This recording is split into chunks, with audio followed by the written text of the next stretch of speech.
Bismillahirrahmanirrahim. Assalamu alaikum, hürmetli görürmenler. Din Hayat namlıq sohbet programımızdaki bugünkü sanıda kitap okuşunun ahmiyeti degan tema to'xtalamiz. Men program riyosatchisi Ubulqasim Ahmadi.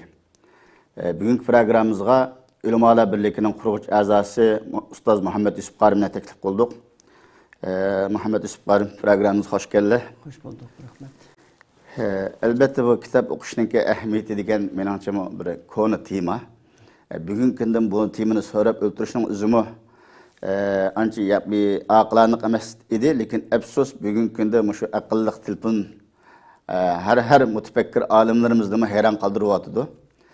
Shu aqlli telefon chiqqandan keyin kitap o'qish ruhi menimcha ajizlashib ketdi xalqimizda. Bo'lib shu yoshlarimiz faqatla kitap o'qimaydigan bir ahvollar ko'ryapmiz, shikoyatlarni anglayapmiz. Vaholanki bu kitap degandan-ki kitap o'qish insonningki aqlni bir chiniqtiradigan, tafakkurni oshiradigan, ya'ni buning ta'rifini tugatib bo'lmaydigan bir ahamiyatga ega edi. Shunga shu program orqali bir kitap o'qish qizg'inligi bizda va atrofimizdagi qarindoshlarimizda qaytadan tiklanib qolsa ajab emas degan umid bilan bu programni yana qaytadan bir qatim to'xtalamiz deb o'tiribmiz.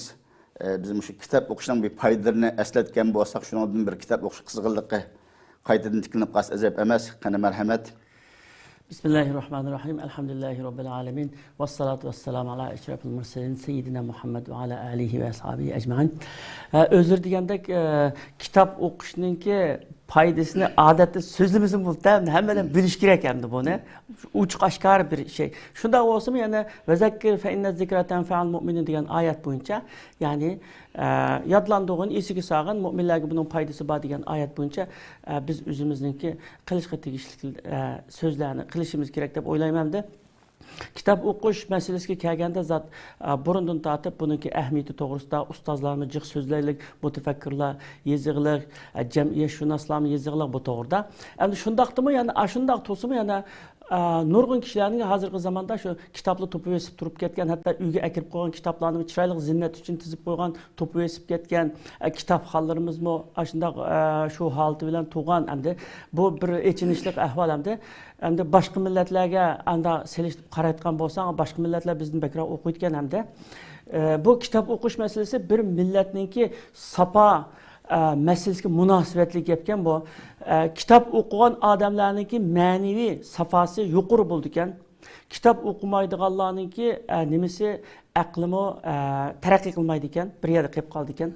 Kitob o'qish ya'ni insonningki aqlini oshiradigan bir ish ekan. Birinchi buning foydasini demoqchi bo'lsa, birinchi bizning haqiqiy Alloh taolo bizni talab qilganda haqiqiy musulmon bo'lishimiz uchun foydali hamdi.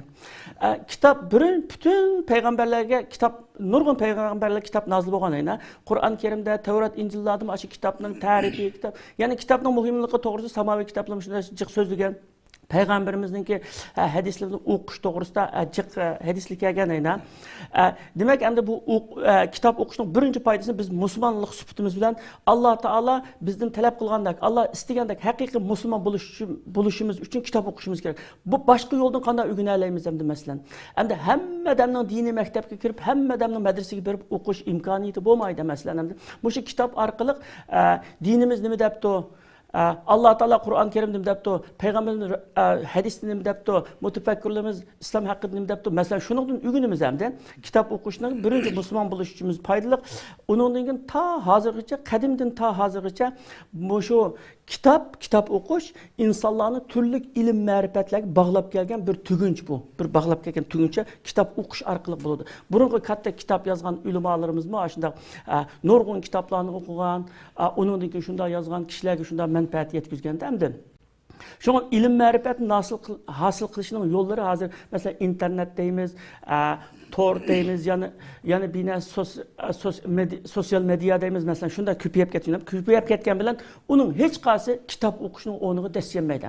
Kitob o'qish burundan ta hozirgacha o'zining ahamiyatini saqlab kelganlik.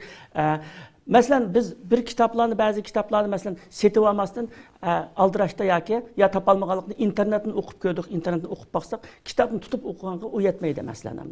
Bir narsalarni tordan, bu yerdan o'qigandan kitob o'qigan yetmaydi. Shunga bu kitob o'qish o'zining ahamiyatini zaman taraqqiy qilgan bilan yo'qotmoqlik hamda. kitap okup duruş insannınki aqlını açıdı, tefekkürünü beyitidi ekan-da.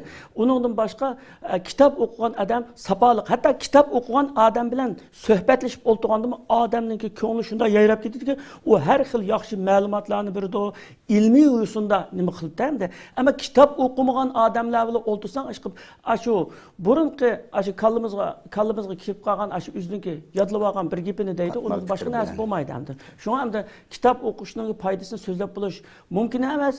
Yani sözlep hemmini hakkını beriş mümkün emas. Kitap okuşka hakikaten bek intiliş gerek. Bunu hakikaten bizde bir seferberlik haline keltiriş gerek endi bizleçe.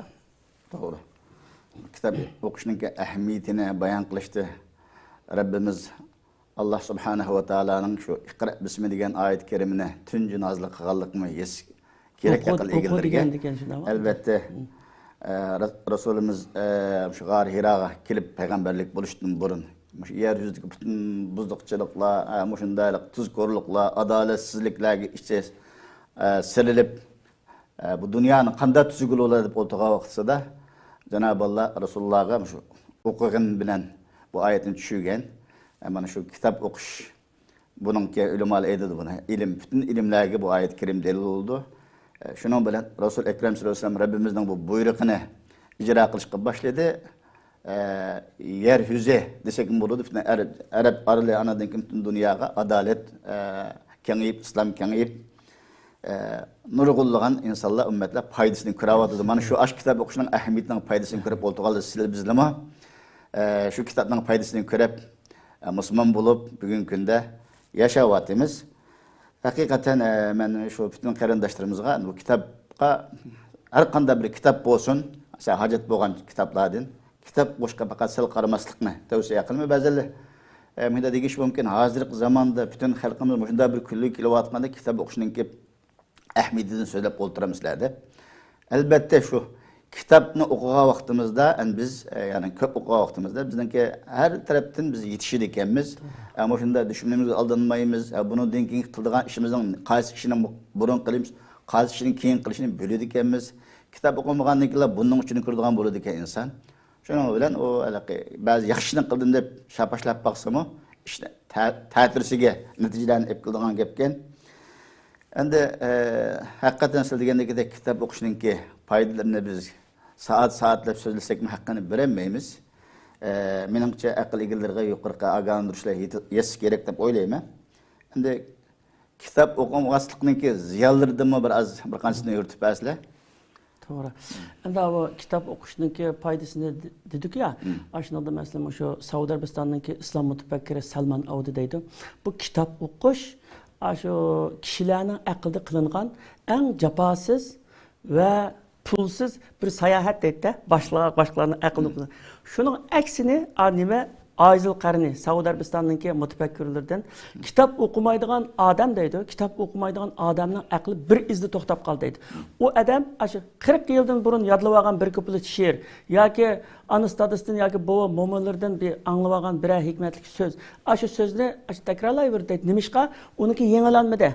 Ma refresh bo'lmadi. Menga kompyuter aşı chaqdagi kompyuter bilan qilib qoldi. Keyin bu yangilanmadi. Şuna o katmallıkның üstüge katmallık buludu iken hem hurafatlı hakikatini ayıramaydı, hem faziletini ayıramaydı. Nimişqa hemme narsa ig'iz orqali, anglash orqali bo'lmaydi hamda. Nurg'un ilmlar var, şu o'qish orqali bilimiz, nurg'un ma'lumotlarni o'qish orqali yetimiz. Agar biz kitob o'qishdan to'xtab qolgandan keyin uni aqlimiz shu izda to'xtab qoldi ekan. Aqlning taraqqiy qilishi izda to'xtab qoldi. Shu chaqdagi aql shu. Ammo 40 yil burunqi adam yana shu adam. Ammo kitob o'qib o'zini taraqqiy qildirib qilgandan keyin u bir hafta burunqi adam bilan keyin bir hafta keyingi adamning farqi bo'ldi kitob o'qigan odamda. Ammo o'qimagan odamda shu mangmay turg'un suvda shu bir xil turdi hamda u, sesib turdi aşağıda. Ammo harakat bo'lgandan keyin u iqin suvga aylangan odamniki aqlimi ashunga o'xshash anda iqib turdi ekan. Shunga hamda kitob o'qimaslikning ziyni biz Alloh taolo bizga shunday bir ato qilgan fursat, sharoit, Alloh taolo bizga shunday ato qilgan fursatni foydalanmaslik bo'ladi-da bu. Onunki zihni hakikaten çoğ buludu hem de. Dünyanı düşünemeydi, özünün tarihini bilemeydi, özünün ecdatlarını bilemeydi, özünün neymişkellikini bilemeydi, özünün dinini toluk bilinmeydi o mesela nurgun mesele var mesela okuş arkalık şu izlenip hakikatga yetitgan mesele var. Şuna kitap okumaslıkın zihni intayin çoğamdı. Tamam. Mutafakkirlerden bir so'zi bor ekan.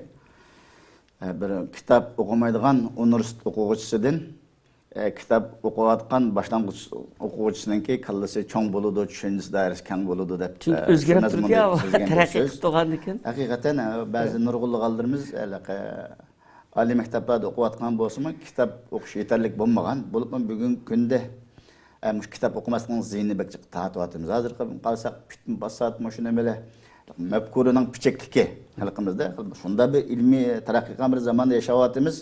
Bizning xalqimizning ichida ajoyib tartib, tafakkurlar.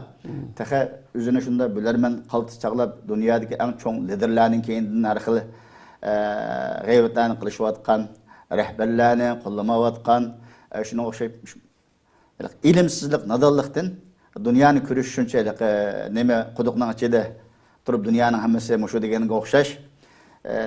Kitap okumak adamınki nazar dayısı tavulu diken hem bunda adam şu üzgüler ziyan sanmasın bütün bir milletimiz ziyan sağladı diken. Bugün günde kitap okuyduğun mutfakkirlerimiz üzgünke layıklık hizmet meydanında bulunmalıktan azı bütün sahneler kitap okumagan nadallığa hep kılvatkalıkını kıravatımız. Hem de bu biz kitap okuş adetine kanı hitildiği gül buludu bu ayakta bir bu soruga cevap bergen bolsa. Endi kitap okuş adetini her qandaq bir narsani şu dastlabda bu bizge başqacharoq tuyulgan yoki bizga küçükünü japalık tuyulgan, küçükün malallık his qilingan aşina bo'lishi mumkin har qanday bir ishda. Ammo bir ishga odatlangandan keyin, masalan, ba'zi mutafakkirlar bir ishga 21 kun odatlansang, 21 kun qilsang bir ishni, ashusin odatingga o'xshash bo'ldi deydi. Endi ba'zi olimlar 40 kun aşı bir ishni ashda davomlashtirsa, u odatga aylantirdi deydi. Mushunda bir yaxshi ishni odatga aylantirish, ya'ni al-xayr adatun degan bir hadis bor herhalde. Yaxshilik odatdir deb. Yaxshilikni shu odat qilish orqali davomlashtirildi degan ma'noda ekan hamda. Demak, hamda kitob o'qishga odatlanish uchun o'zimizni kuchkina vaqtimizni, o'zimizning mijozini, o'zimizningki bundaq kayfiyatini kuchkina o'zgartib, o'sha kitob o'qishni planlab, kunda masalan manchibat o'qiyman yoki yarim soat o'qiyman yoki 1 soat o'qiyman deb dastlabda yani azdan boshlab ayni odat qilib olsang, xuddi 3 vaqt tamoq yemasang turamagandak odamninki ma'naviy g'izosini kitobdan og'iz kelib hamda uningga intiladigan insoncha bu bir tajriba qilingan ishlarga quruq gaplar emas hamda bularmi shu bolalarni kitob o'qishga amroq qilish uchun biz billa shu bolalar bilan billa kitob o'qib berib kunda 1 soat kitob o'qish musobaqasi qilib bolalarning orasida hatto o'zimiz boshqa do'stlarning orasida bir oyning ichida mancha kitob o'qib buluş yoki bir haftada mancha kitob o'qib buluş, 1 yilda manchalar kitob o'qib buluş degandek bir narsani nima qilib qo'yib andin kitob ayda kitob o'qishib, biri o'ltirishganchada o to'g'rida o kitobning xulosasi olgan foydalimiz to'g'rida deyishib, bunda qilib har xil yo'llar bilan biz buni odat holiga bir keltirib olsak, undan keyin biz o'qimasak turolmaydigan bir nimaga berib qolamiz ekan. Buningki hamda bolalarga o'qib berib o'qib bir balını tanıştırış, onun ballarını iste o'qib biringlar, men tanışay deb, ayda qilish orqali o'zimizga balalarımızga kitobni so'ydagil bo'ldi ekan. Bularmi ata-ona bo'lgan odam hamisha qo'limizda shu Qur'on Karim jiqroq ko'rinsa balalarning ko'zigacha, kitob jiqroq ko'rinsa, telefonni ozroq ko'rsa, balalar shu nimani ko'rsa shuningga intildi hamda bal ata-onasini to'raydi. Ata-onasining yaxshi, yomon hamma taraflarini to'raydi bala. Intayin bak to'g'riga qam. Shunga bizning yaxshi taraflarimizni to'g'risa, kitob o'qigan holatimizni ko'rsa, ayda ko'rib cho'ng bo'lsa, Qur'on o'qib o'tirgan holatimizni, namoz o'qib turgan, duo qilib turgan holatimizni ko'rsa, ballama ashuni yaxshi ko'rgan bo'lgan.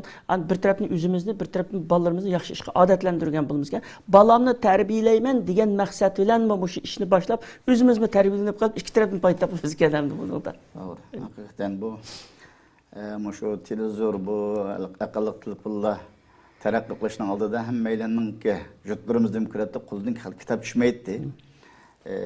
Shu hozirgi zamondagi televiziya, telefonlar binasida chiqqan yaqin insonlar kitob o'qishdan biroz yiroqlashib ketgan ekan. Kitap okumagandan keyin şunda bayat degandek insonningki aql tafakkur gahal bo'lib qoladigan ishkan. Elbette kitap yetildirişi, okuş adetini yetildiriş için köpügen ulemaning yani bir vasiyeti mi geldi. Evvel şu küçük kitaplardan, mezmunluk kitaplardan başlasa, fakat kitap okumak adam. Çoğun kitabdan başlayıp, üzerine o kitabına ayıkla çıkıp olamayı taşlap koyduğun iş oldu. Küçük kitabdan başlasa, abadisli degende bir huma boludan gepken, okumuz turanmaydı. Okumuz turanmaydı halet kilidi. Kitap okugan denken o özü kitaptan faydalansa, yani bir şu özara etrafımızda qarindaşlar bazı kitaplarına da değişip biz maktabdan başlayılı. Anın dekin şu kitaptan ağan mezmunların ortaklaşıp topladı. Bu kitaptan qanday təsirat aldık, qanday mezmunlardan faydalandık degenler bolsa bir az her birimizde etrafımızda kişilerden kızgınlık bir payda keyfiyat payda buluşu mümkün. Ben yana bir narsani degim keldi qarindaşlarga. Endi kitapning qimmati belki qaysi kitaplarga tavsiye qilishlar deb so'rashi mumkin ko'rganlarimiz. Endi bu kitapning qimmati shu kitapning avtoriga bo'ladigan gapkan. Endi albatta biz mu'min musulmonlar eng avval bo'lib shu Qur'oni Karimni o'qishdan başlasak, Qur'oni Karimni o'qishdan başlasak, shuning bilan birga ham hadis kulliga bir qancha bet hatta o'qib bo'lganlarimizning bir qancha varaq hadis kitaplarından faydalansak, anadaki yani şu özümüzün dünyalık ihtiyacımızı göre her sahada kitap bekçi kandı. Her insan özünki izlemekçi olan neresi qarab bunu karar verse yaxşı olur deyip qarayma. Nurgulgan qarindaşlarımız yaşında özü hafız Kur'an-ı Kerim'ne toluk edep boğan. Oqa vaqtida 5 par 10 par okup etken okumaganda hepte aylap Kur'an okuyamayotgan ahvalı barken külli özüge vaziyet qilib bir varaq Kur'an. En az talep şu bir varaq Kur'an okuyamasa ben bugün günümde bir kemtik hakkını beğenmedim diyen birinin bilen vaziyet qilib mangsa kulliga bir varaq Kur'an ana denken bir qancha varaq bir Resulullah'ın hadislerinden. Anladım. Başka özünün abay etkandık. Acıtık göre bazıları siyasi özününki kurulmasını yetildiriş, siyasi fikri de terbiyeleşten maksud o vakit yazılan kitaplarını okusu bulundu. Bazı okuyucularımız özün kesbige alakadar kitaplarını okuş lazım. Ama hemen evveli de sen kaç saat okuyduğun okuyucu bolup kim buluştan katliğine nazarıysa Müslümanlar bulu dikense Rabbinin erşi ağladın çügen bir kitabını külli bir varaq okuşuna tavsiye kılımız. Şununla birlikte Resulullah'ın hadisi. Ameliyat Resulullah'ın her bir hadisi bir göherendi. Elbette. Boynumuzga tumaq qilib esvaqdek. Her bir hadisini okugan sır adamın içi başqa yuruydigan gepken. Qur'oni Karimni shunda tafakkur qilib o'qisa, adamın içi yuruydu. Qur'oni Karim bir nur endi. Elbette. Qur'oni Karim bir nur. Yani shunda Qur'oni Karim o'qimay tashlab qo'yib, nurg'ulgan qimmatli yozilgan Uyg'urcha tarjim qurolli bor. Shu Qur'oni Karimning tarjimlarining o'qilgan ishlami aziyib ketgilik xalqimizda. Qur'oni Karimning arabchasini bilganlar arabchasini tafsirini bilalaydiganlar bo'lmasa shunda Uyg'urchalarini tekrar o'qisa. Yani bir mutafakkirin bir so'z ekan, bir kitobni 3 kitap en yaxshi yozilgan kitobni 3ni o'qigandan en yaxshi yozilgan kitobni 3 qatim o'qisa buning foydasi yo'q edi. Şuna bazı kitaplarını tekrar okuş gerek bo'lib, Qur'on hadislerini qancha tekrar o'qisa başta sezmegen yeni manalarını bayqaydı insan. Her qatimda bir ma'noni bayqaydi.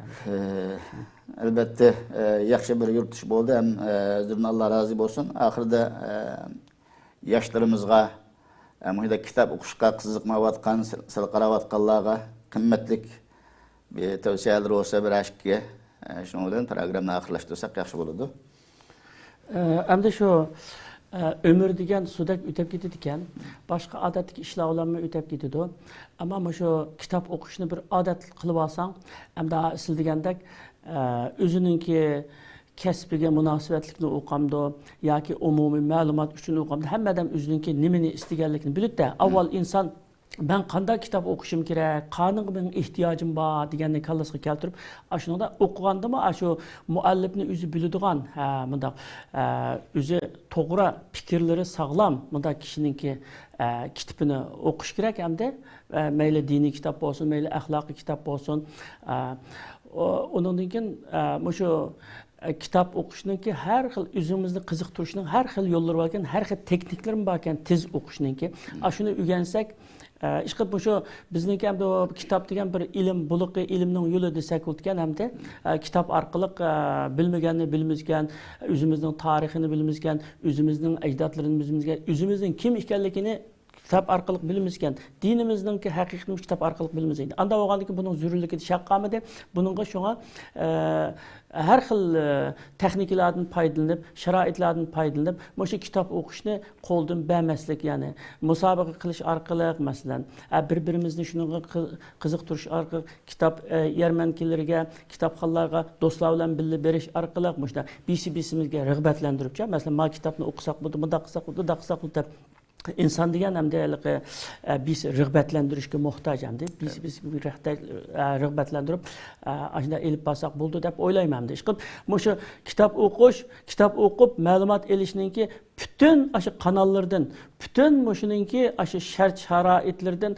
vasıtlarının hemmisini faydalanışqa bizning haqqımız var hamda bizning şaraitimiz var hamda. Ko'p rahmat, Allah razı olsun. Hürmetli ko'rurmanlar, vaqt munosabati bilan programmamizni bu yerda oxirlashtiramiz. Ko'ngil qo'yib, ko'rib berganliginglar uchun ko'p rahmat. Keyingi sonda qaytib tushirish umidi bilan har biringlar bilan xo'shlashamiz. Xayr, xo'sh salomat bo'linglar. Assalomu alaykum va rahmatullohi va barakatuh.